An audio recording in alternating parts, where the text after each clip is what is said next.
Hello, নমস্কার। আজকে আমাদের এই সুন্দর যে সন্ধ্যের থেকে যে আমাদের অনুষ্ঠান শুরু হয়েছে, রবীন্দ্র নজরুল সন্ধ্যা, আমাদের কামদেহরি পূর্বপাড়া রিক্রিয়েশন ক্লাবের পরিবেশনায়, পরিচালনায়, প্রযোজনায় সব কিছুতেই কেপিআরসি একটাই ক্লাব বৃহত্তর গড়িয়া অঞ্চলে এখন লোকের মুখে মুখে ভাসছে কেপিআরসি এবং পঞ্চদুর্গা পুজো কমিটি। আমি অত্যন্ত গর্বের সঙ্গে বলছি যে আমি এলাকার একজন প্রবীণ নাগরিক হিসেবে এবং এই ক্লাবের এবং পঞ্চদুর্গার সঙ্গে যুক্ত থাকতে পেরে আমি নিজেকে অত্যন্ত ধন্য এবং গর্বিত মনে করি। এটা আমার গর্বের জায়গা। ছোটোবেলার থেকে আমি এই জায়গায় বড় হয়েছি। আজকে যেটা আমাদের ঋতু বলে গেল যে 3 প্রজন্ম, অর্থাৎ আমি করেছি, আমার ছেলেও একসময় এখানে পড়ে গেছে, যারা ওদের বন্ধুবান্ধব অনেকেই জানে, চালু ওদের সঙ্গে ছিল, পারফর্ম করতো, এবং আমার গর্বের আমার নাতনিও ওদের সঙ্গে আছে, 3 প্রজন্মে। তো আমরা আজকে একটি শ্রুতি নাটক এখানে পরিবেশন করছে কবিগুরু রবীন্দ্রনাথের কচ ও দেবযানী। কচ ও দেবযানীর ব্যাপারটা আপনারা অনেকেই জানেন, গল্পটা আপনারা বিখ্যাত একটি গল্প আপনারা জানেন। এটি একটি আমাদের পুরাণ থেকে নেওয়া একটি বিশেষ উপাখ্যান, যার কেন্দ্রীয় চরিত্র আছে কচ এবং দেবযানী।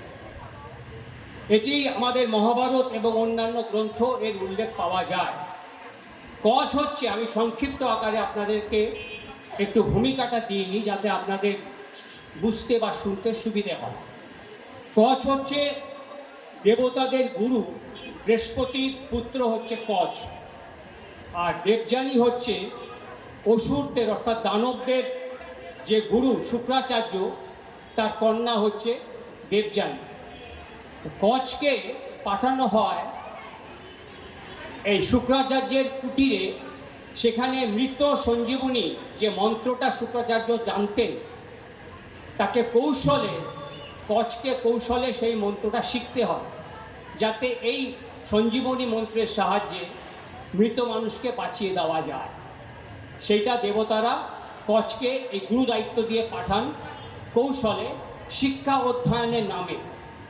সে আসে, কচ আসে, শুক্রাচার্যের কুঠিরে আসে, শুক্রাচার্যের কন্যা অর্থাৎ দেবযানীর সঙ্গে পরিচয় হয়।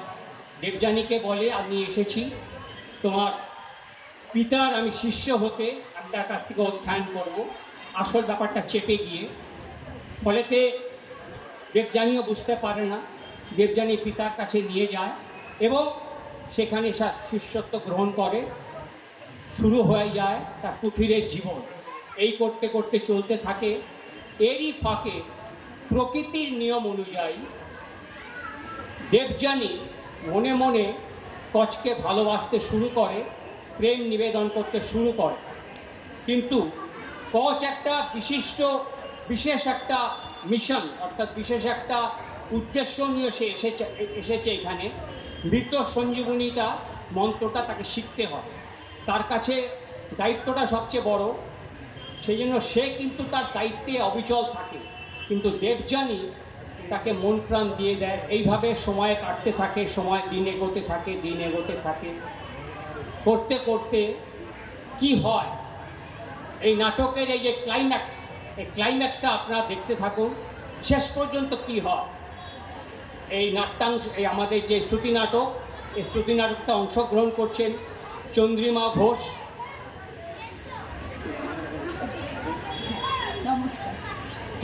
ঘোষ, রুদ্রাশিস ঘোষ এবং জুন ঘোষ। নমস্কার। এবং আমাদের এই নাটকটি পুরো আবহাওয়া সঙ্গীতে আছেন আমাদের অত্যন্ত স্নেহভাজন, আমাদের সকলের প্রিয় সন্দীপন ব্যানার্জি। তো আপনারা দেখতে থাকুন, এনজয় করতে থাকুন, উপভোগ করুন কচ ও দেবযানী। নমস্কার।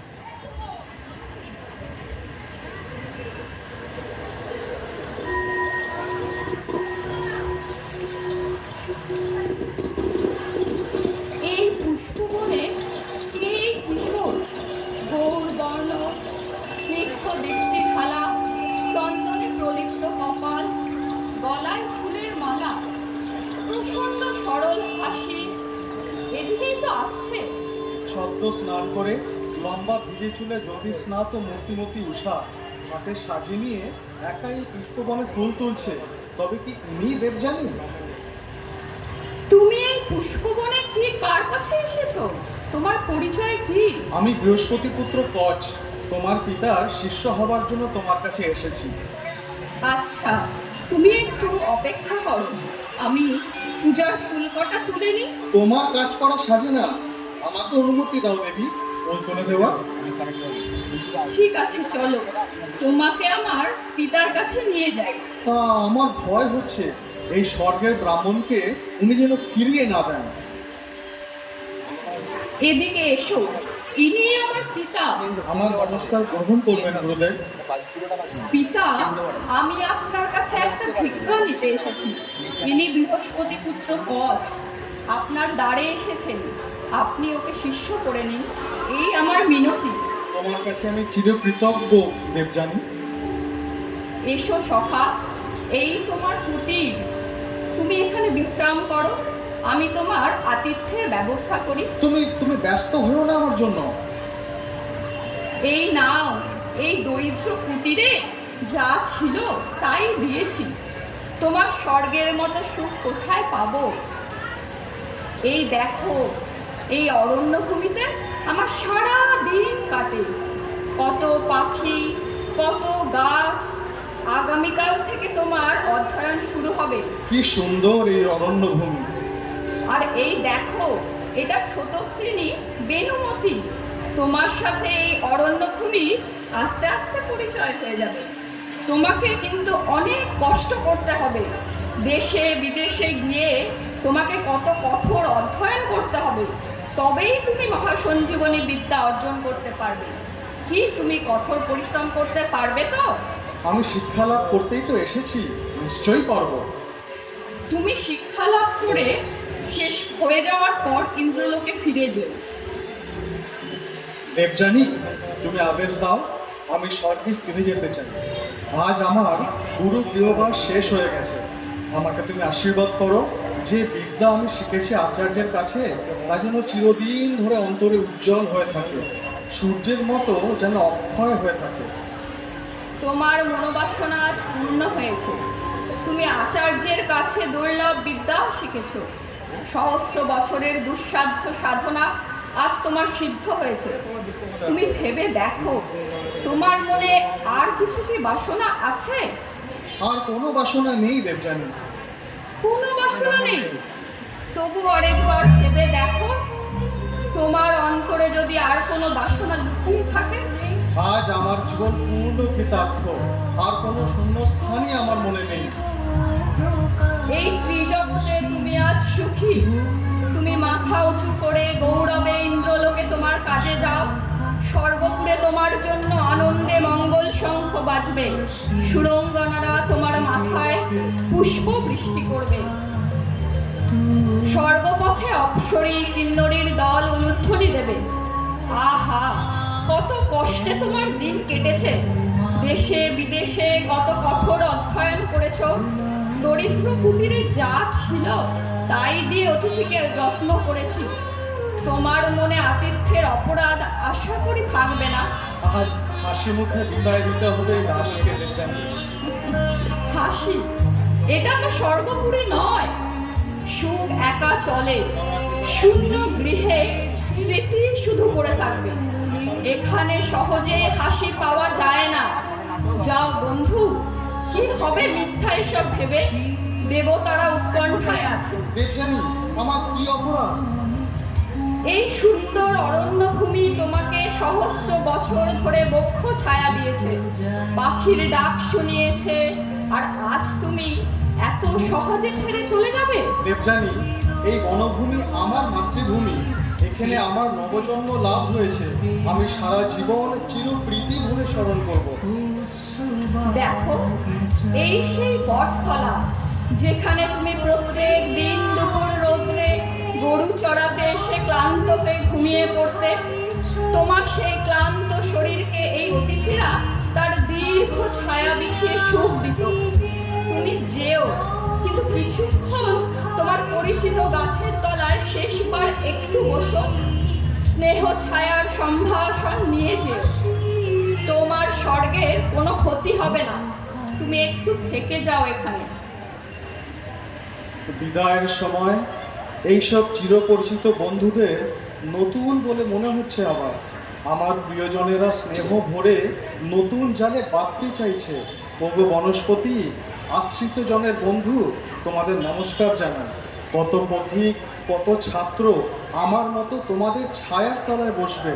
সকালবেলা স্নান করে কত ঋষি বালকেরা তোমার শাখায় কাপড় শুকাবে। রাখালের দল দুপুরবেলা খেলা করবে।